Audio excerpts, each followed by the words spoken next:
Good morning everyone. আমরা বিগত কদিন ধরে ইন্ডিগোর ফ্লাইট ক্যান্সেলেশনের নিউজ সবাই জানি, এটা কারুর অজানা নয় এখন। তো এই যে ইন্ডিগোর ফ্লাইট ক্যান্সেলেশনটা হলো, so do you think IndiGo had stayed 19 years, 19 বছর ধরে একটা এয়ারলাইন্স চিপেস্ট প্রাইসে বেস্ট সার্ভিসেস প্রোভাইড করছে, বাট 19 বছর মানে 6,570 ডেজ, 6,570 দিন, আর মাত্র 2 দিন এই ফ্লাইট ক্যান্সেলেশনটা হয়েছে, and people are choosing another flights, another airlines. Life is like that.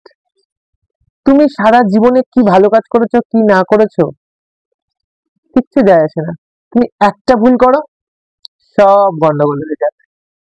Always mind, step সবসময় ভেবে চিনতে নেবে, consciously. Have a good day.